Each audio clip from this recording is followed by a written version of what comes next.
podcast where we talk to smart people, but not necessarily done by smart people? That is an awesome question. This one goes down probably on one of my top 5. Hey, I like nutrition. I like to eat food. This is the coolest thing ever. We're going to do this forever.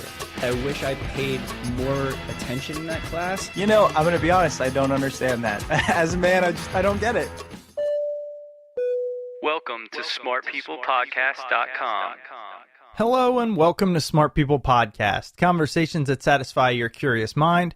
Chris Stemp here. Thank you so much for joining us. Look, I want to start off with an announcement that's a little important. John and I have made the decision to limit the amount of episodes we release to one every other week. So for the longest time, we've been doing one a week, and we are now going to be moving to a one every other week or twice a month schedule, starting with this episode. We really appreciate, all of your feedback. We'd love to hear how this affects you, how you like it, if you don't. But really, we got busy and it's tough to keep up with weekly schedule. And we decided, in order to keep this thing going, we had to simply limit the amount of new episodes. Hopefully it'll also allow us some time to refocus and continue to get great guests and increase quality and keep going. But we are going to be doing it every other week. So with that in mind, make sure you subscribe so you don't miss out or forget to download, because we have some incredible episodes in the hopper. All right, so every other week, let's move on now. With our guest this week, we are talking to Tema Frank. Tema is the author of the book People Shock, The Path to Profits When Customers Rule. You can find her on her website, which is frankonlinemarketing.com. And this is a really fun episode. We get to hear a lot about Tema and her background and learn about, her business experience. She really understands the customer well, how customers, can play a role in your organization, whether good or bad, depending on the way you treat them. She has the 3P profit formula, which we will talk about. Really interesting. And I was just excited to have somebody on to talk about, in this new digital age, when customers have a different voice, what does that mean? How do companies manage this? How can small businesses manage it? How can we use it to our advantage? How is it disrupting? And things like that. So we're going to hear from Tema on those issues and more. Again, her book is People Shock, The Path to Profits When Customers Rule. All right, going to keep this short and turn it over to Tema here. Feel free to reach out to us. We are on Twitter at SmartPeoplePod, and don't forget to sign up for our newsletter at smartpeoplepodcast.com, bottom right-hand corner, and you will never miss anything new because that's where we send it out. All right, here we go. Hope you enjoyed this episode with Tema Frank.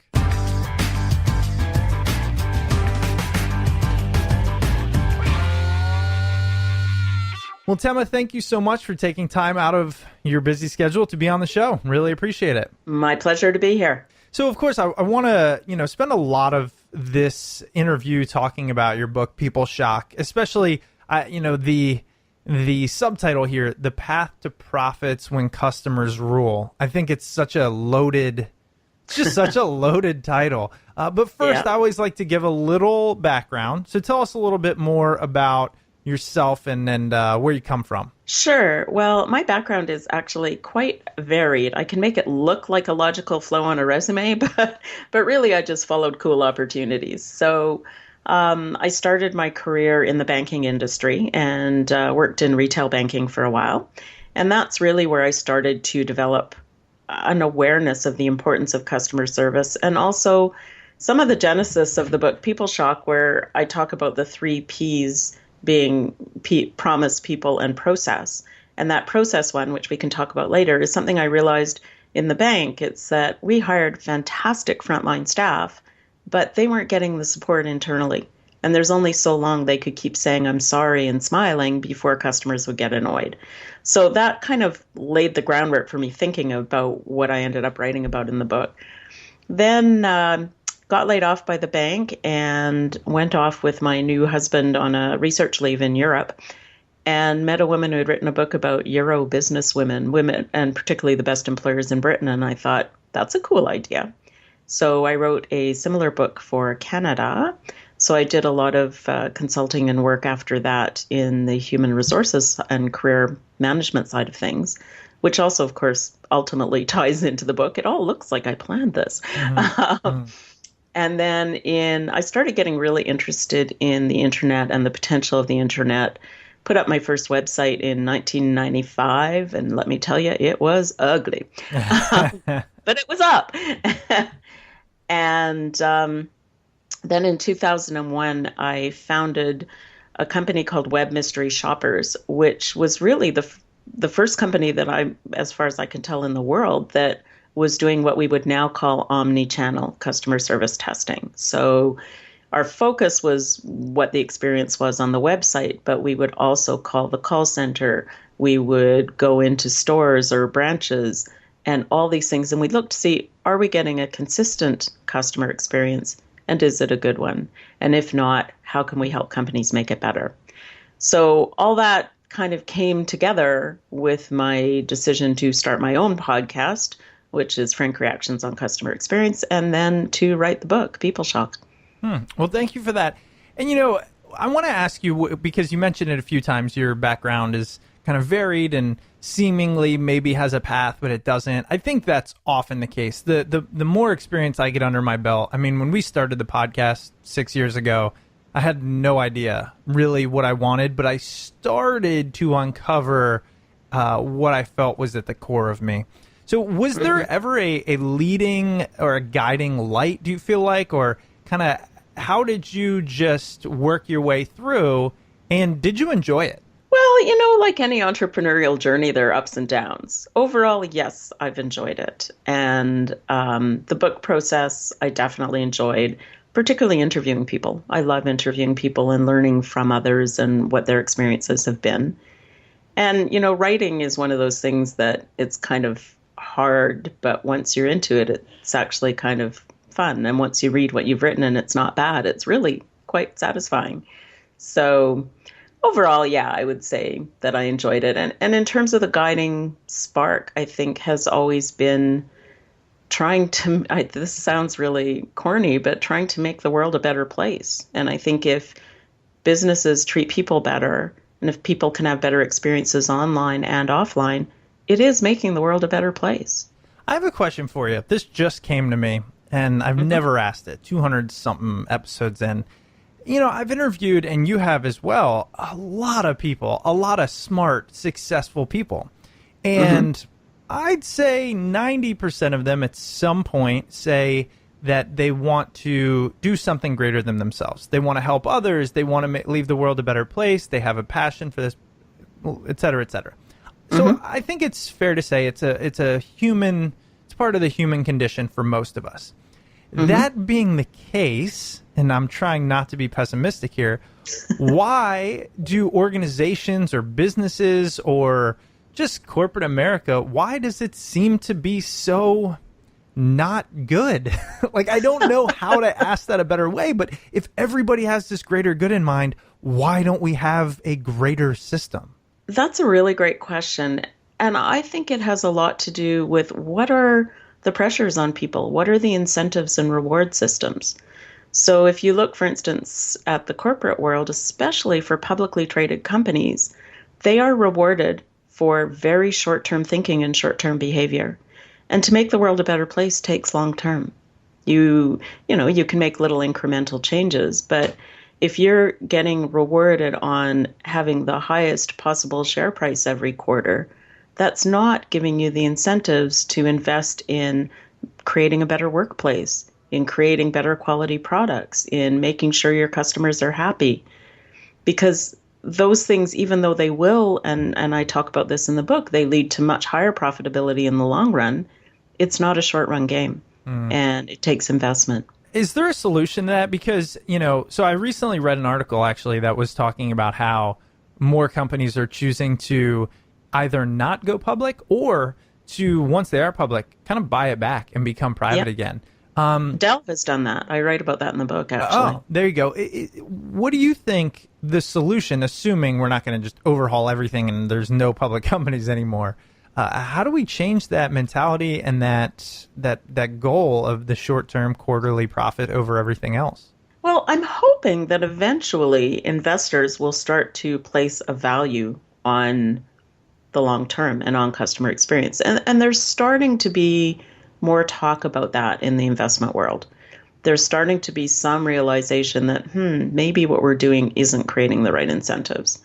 But it's tough because the environment in which our trading system operates, first of all, it's mostly automated. So how do you automate it so that it thinks long term? And also there's tremendous emotional drivers and people get whipped up into a frenzy. Like when something bad happens, everybody sells instead of holding on and thinking, this is a good time to buy. People aren't rational. So, I hope it'll happen, but I'm not sure if it will. Yeah. No, I know. I wonder about that all the time. And, it's interesting because in your book, you talk about the path to profits when customers rule. So there is still that underlying theme of we need to make a profit. How do you kind of, separate that from this also larger message of, but really it's to make the world better or to be of service or whatever it might be for you? Well, I'll tell you, the reason I put that in the subtitle is because I think it is important to communicate to that huge number of business owners and executives out there that it is profitable to invest in these things. Mm-hmm. And, I worried that if I just focus on let's do good in the world, right, let's make the world a better place, that a lot of the people who need to hear this message aren't going to pick up the book and read it and think about it.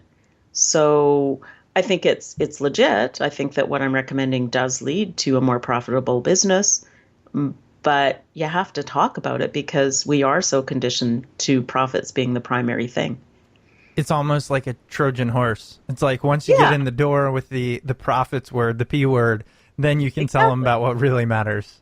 Exactly. And, I also hesitated because I do work with governments, with nonprofits, as well as with for-profit organizations. And, I thought, well, okay, if I'm putting this profits in, is that cutting them out? Mm-hmm. And I'm hoping that it won't be, but I really felt it was important to get this message across to the corporate world. So I want, let's see, I want to hear kind of the basis of the message, but one question I have for you to kick things off here. I know you mentioned that customer satisfaction is actually going down, not up, which from my point of view, given how customer centric, I mean, the for-profit world, I guess any industry has become, that blows my mind. So the first thing I want to ask is it actually that companies are satisfying customers less, or is it just that customers are becoming unreasonable? It's a bit of both. I think companies, in fact, are trying harder. More of them are trying harder, but there's no question that customer expectations have increased. I'm not convinced that they're being unreasonable. I mean, yes, there are some who absolutely are. And I think there is more of a sense of entitlement now among customers. But quite apart from that, I think in the old days, in the pre-internet era, and particularly the pre-social media era, it was hard for you to find out about companies that were not treating customers well, because at best you just hear from a few people you knew. Whereas now you can do your research before you choose to deal with them. So it has a bigger impact. And also it means that if people are treated badly, they can spread the word far and wide. So customers' expectations and their ability to choose alternatives have both increased. And I think that's where a lot of that is coming from.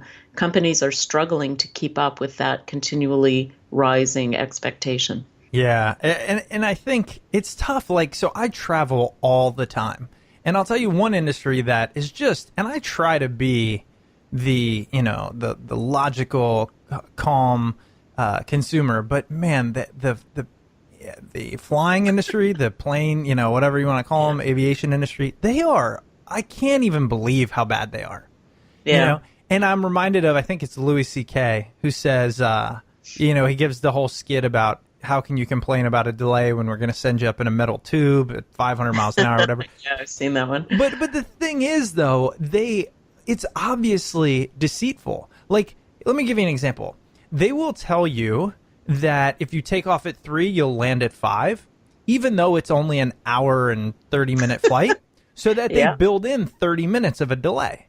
Yeah. And I just feel like how does this still happen in these large industries where it's tough to have an incumbent, or to have a newcomer come in and take out the incumbent? Like, how do we change those? Any thoughts there? Because, man, I hate the traveling. Well, and you're quite right that any industry where it's hard for people to become competitors, that's going to be a challenge. And there's much less incentive when you've got essentially a monopoly or a near monopoly. People are kind of stuck with it.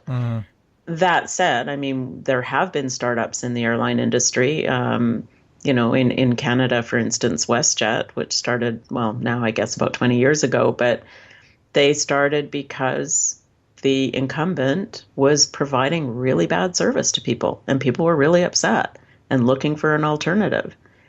And they've done really well because they have focused on the customer as they've developed that organization.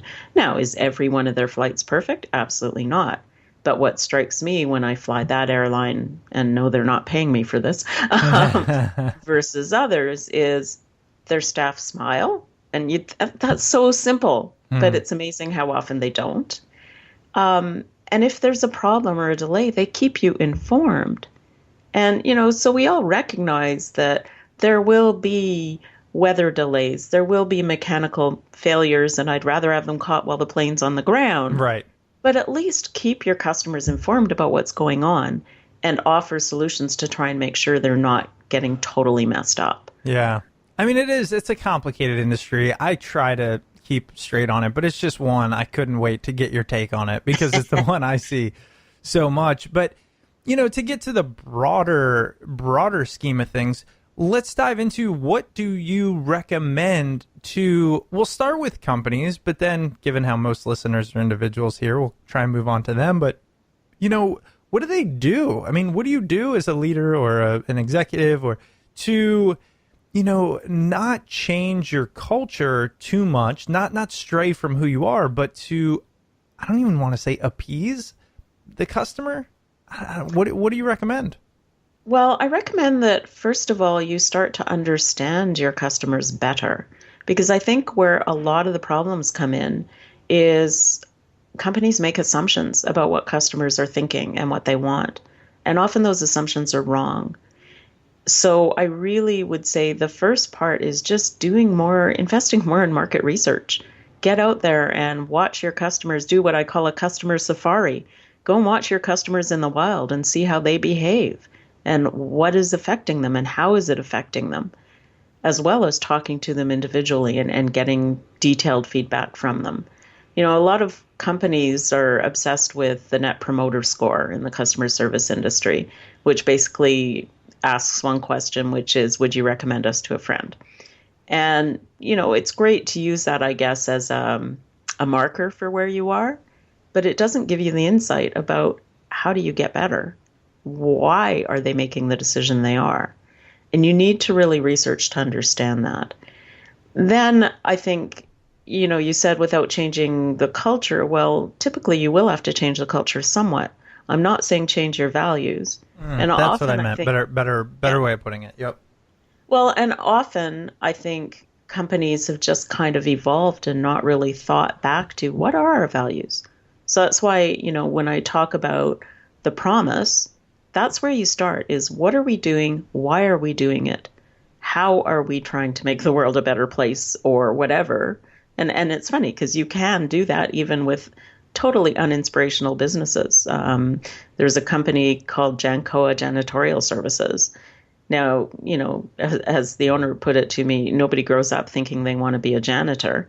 But what they realized, their inspiration ultimately came from trying to help their employees who were immigrants, who had little education, little opportunity, trying to help them have dreams and achieve those dreams. So whether it was getting education, whether it was saving for a home, their focus then became on improving things for their staff. The staff became happier, started developing providing much better service to the customers.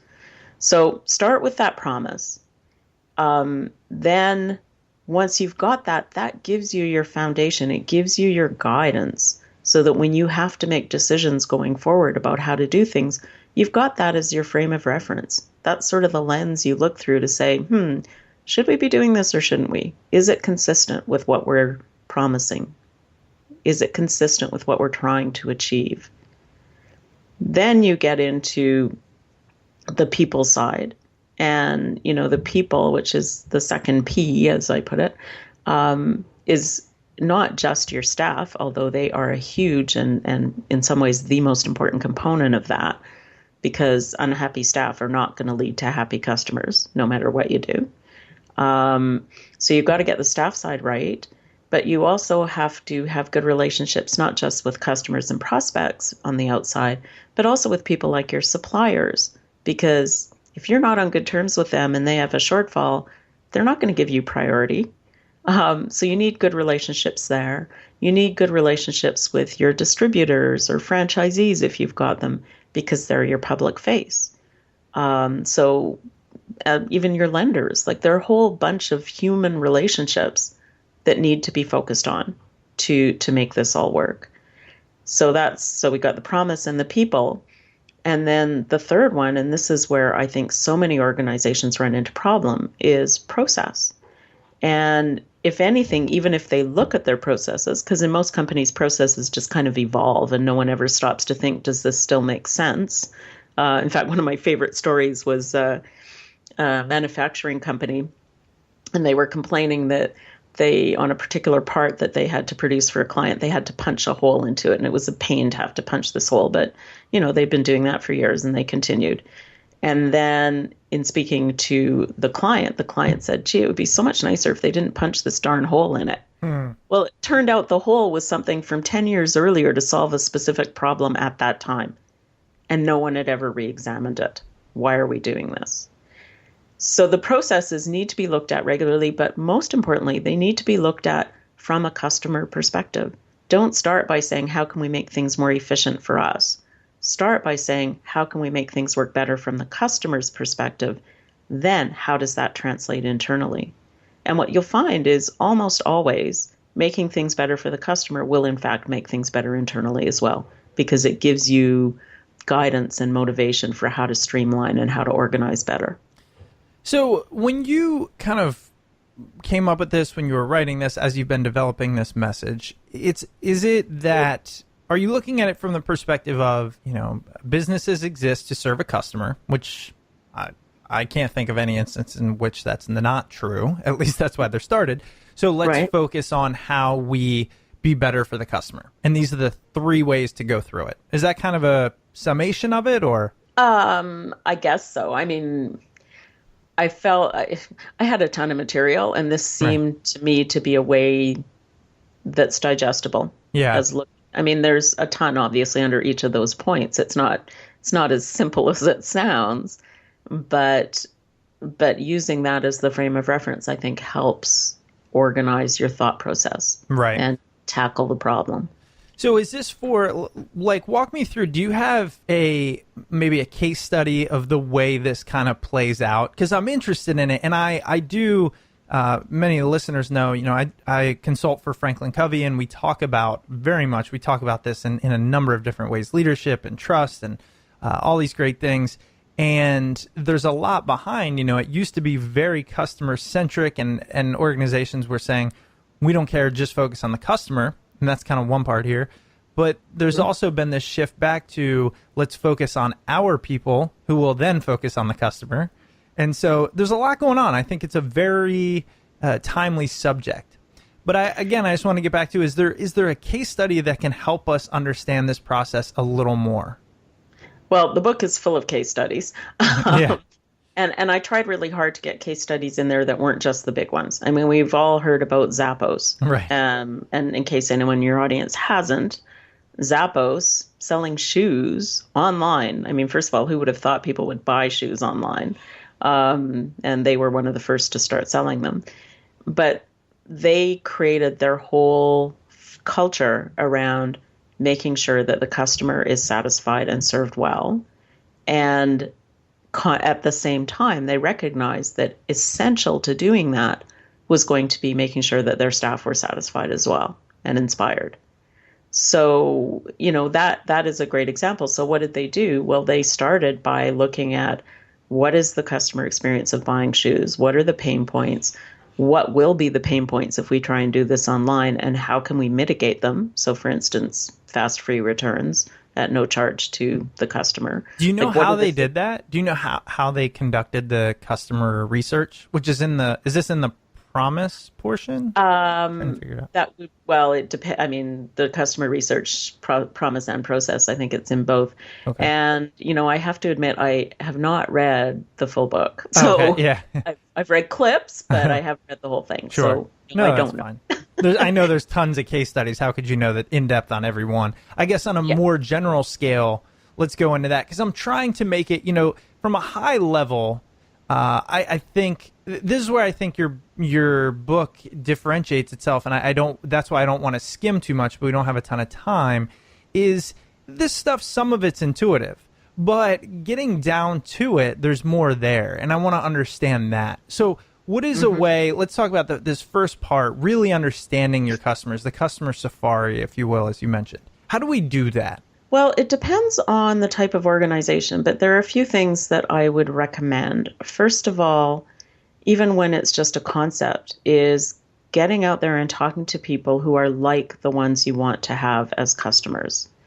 So that in itself will give you a lot of information. If you've already got customers, one of the things that I recommend is that the senior executive every week should be calling one or two customers and finding out what's going on in their world, and is what we're offering still meeting your needs ideally, and if not, how can we make it better? So doing that kind of research. Of course, there's all kinds of survey research and stuff, which can be helpful, although we're sort of reaching a point where people are almost surveyed out. But I do still recommend having quick little surveys at the end of interactions, but make it super quick, super fast, but always leave room for open-ended answers, so that if people tell you they're not happy about something, they have an opportunity to tell you why. And then I think it's really a question of doing the research about what's going on with the consumers and doing the research internally. So one of the things that drives me crazy is so many organizations, they don't listen to their frontline staff. So, I had a situation where I take my car into a dealership and they have a shuttle service so they can bring you back to your office and then pick you up later. And I've noticed over the last couple of years that the delays are longer and it's harder to get the shuttle, and the whole process kind of getting clogged. And the shuttle driver that I had last time was fairly new there. He had been injured in the oil patch, so he could no longer do the physical work. So he was doing this driving. And he said, there are so many things that he could see that would make this process work so much faster. But he said, nobody wants to hear from us. We shuttle drivers are the lowest of the low. Nobody cares what we think. And he had some great ideas about how they could make this process much more efficient. And he said instead they're just hiring more and more people, but they can't keep up. And if they organized it better, they wouldn't need to hire as many people. So a lot of it is also listening to the front lines. The people who are closest to where things happen will give you the best information about what's really going on. Again, the CEOs, the C-level executives, they know it. I mean, when I talk to companies or, I go in and do facilitations, I say, look, if I were to ask the CEO, if he were to be in the room and he were to ask, this question, he would want you to look at it from the greater perspective. He would want you to start looking at your job from this, the way it impacts the company. But the larger you get and the more bureaucracy and the more layers, it just gets stripped. And I think that's so much of what's happening in our companies, is that people just lose their connection to what the point of it is. And it's not their fault, right? It's definitely, I don't think, oftentimes, not always, but it's the employee's fault. And so in this case, it's the same thing. The executive knows they should be able to hear that, but they just can't. And I don't know if any book or message is going to get them out of the ivory tower. Maybe not. I don't know. Well, it's interesting because there are shows like Undercover Boss, right, which are designed to do exactly that, right? And it was interesting. Hudson Books, which I would love to get this book into. It's the airport bookstores. And their CEO did an Undercover Boss episode. And he wrote an article in LinkedIn about it afterwards, about why he had done it and what he had learned from it.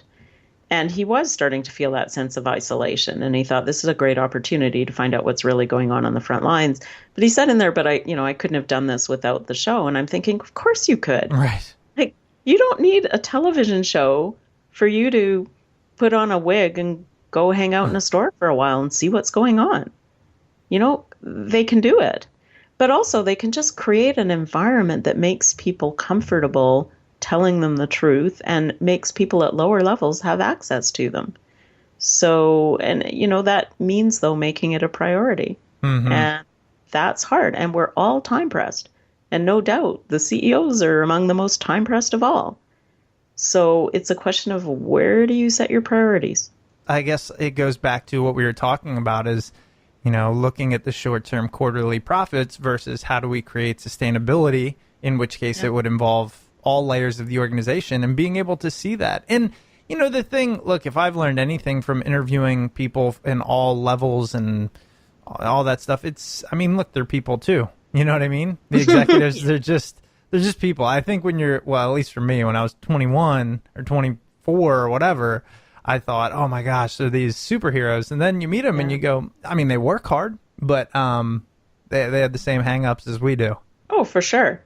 And it's true. I remember actually very early in my career, I worked in the Canadian Parliament as an intern. And I remember, at first being so awestruck meeting the Prime Minister and these cabinet ministers and stuff. And very quickly you learn, oh yeah, they're very human people. Yes. And that mystique is gone. It is. I know, which is good, I think.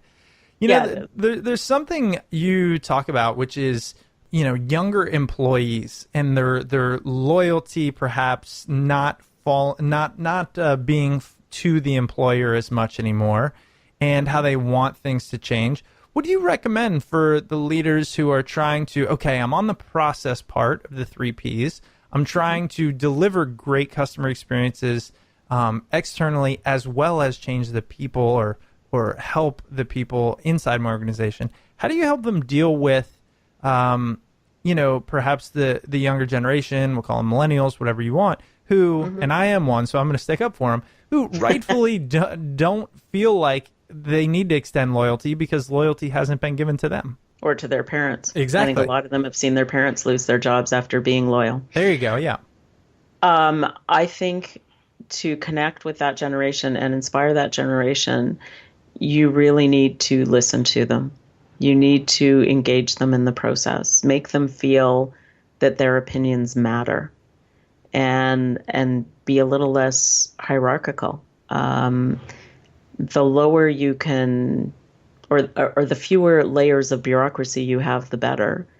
And even just setting up, if it's a large organization, even just setting up opportunities for people who are younger to meet with people who are more senior in the organization and chat with them.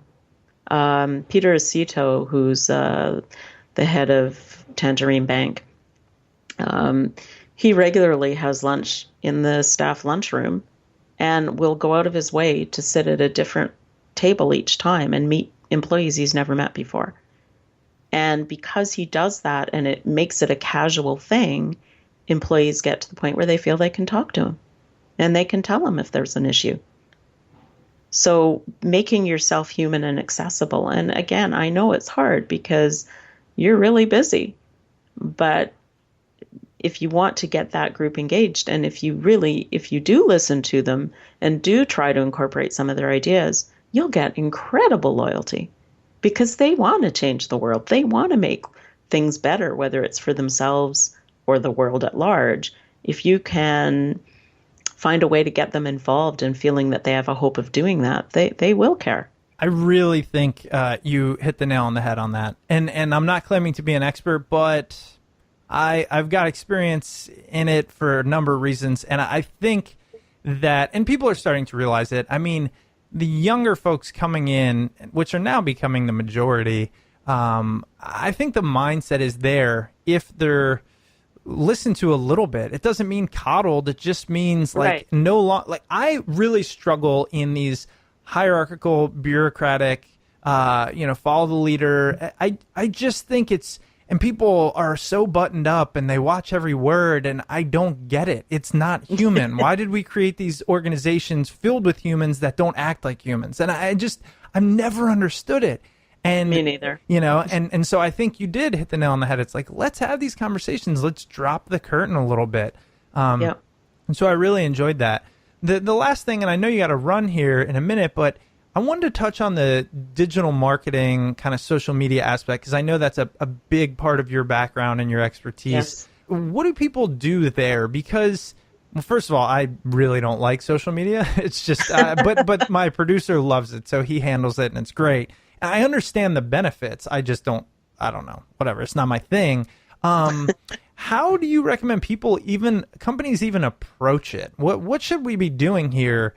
That makes sense, because I don't think it's, listen to every customer and dedicate all these resources. At least that's my take. What do you think? Well, I think part of social media, whether you like it or not, it's there. And there are certain types of social media I'm not keen on. I must admit, I don't particularly like Twitter, and I kind of hoped that it wouldn't survive, but it has, so I've learned to use it. But I think that you need to recognize that it is there, and you need to be listening at a minimum. So even in a small company, you can set a Google alert or notification alerts in each of the social media platforms, so that your phone gets a little bing every time somebody mentions you, so that you're on top of it, you're aware of what they're saying, and you can join in the conversation. It is better if you can be proactive, at least in the sorts of communities where they're likely to be talking about whatever it is you sell or your type of category. Because if you're in there in a proactive kind of way, you can be building relationships and building credibility, so that if something does go wrong later, you've got defenders in there. It's not just you against the world. Mm-hmm. But even if you have made a mistake, or even if you haven't made a mistake, but somebody's blasting you publicly and saying that you have, you need to get on it quickly. And that's one of the biggest mistakes that companies make, is by not monitoring. They wait until something's become a huge problem before they respond. And that's just foolish. So you need to get in there quickly, acknowledge you've heard them, acknowledge that you don't have to say, I screwed up. You do have to say, I'm really concerned that you've had this experience. Can we talk offline and get to the bottom of it and see how we can make things right for you? So you're not saying that it was our fault, but you are saying, I recognize that you've got an issue. Let's see how we can deal with it. And you're encouraging them to discuss it offline. So let's get this debate out of the public eye. The mistake that I see some companies doing with that is they insist that you do it in their particular format. And one of the most foolish ones is somebody will send a tweet and then the company will say, please call us. Well, the reason they were tweeting in the first place is because they didn't want to spend 20 minutes on hold in the queue. Right. So give people options about how to do that conversation.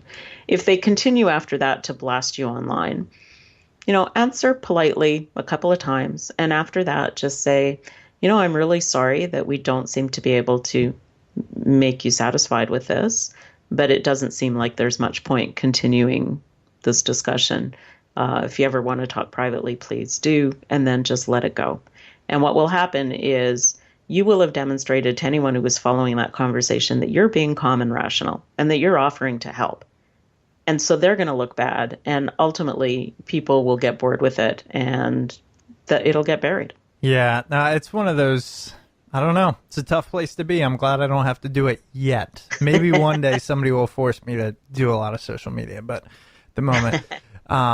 So one last question I want to leave our listeners with. What would you say? Hey, guys, if you're an entrepreneur, a small business owner, a leader of a team, here's the one thing you should do or start thinking about to transform that team or that person or that company that you lead. Anything at all. As a team leader, I would say the one thing that you need to do is start meeting with your group and across groups. Most importantly, within an organization, across groups. You've got to break down silos.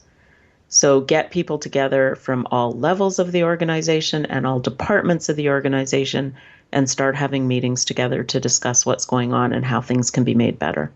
I love it. Well, Tema, thank you so much for being on the show. I know you got to run. The book is People Shock, The Path to Profits When Customers Rule. Where else can people find you? Where are you at? Where are you writing? Where are you hanging out? Well, I hang out all kinds of places, but my own website is frankreactions.com, and they can access the Frank Reactions podcast there, where I interview people about these issues as well. They can also find that, of course, on iTunes or wherever else. And they can find me on LinkedIn, and on Twitter at Tema Frank. On Facebook, there's a Frank Reactions page. So I try to make myself pretty available. And if anyone wants to discuss anything with me directly, my email is Tema, T-E-M as in marketing, A, at frankreactions.com.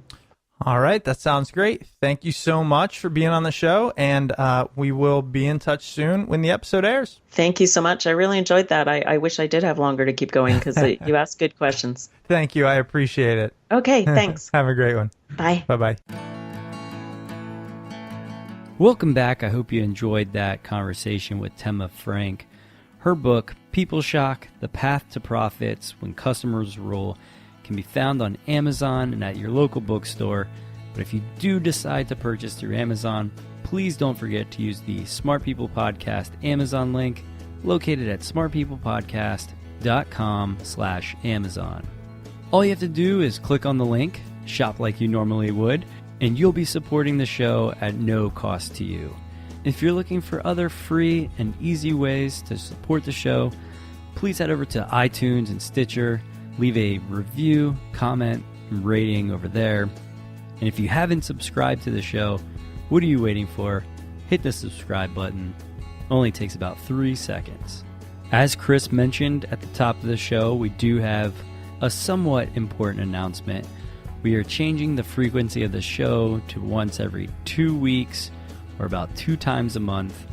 We're really doing this so that we can focus more on the show, think about what we want to do here in the near future as we're approaching, I believe, the 6-year mark in December, which is just kind of nuts.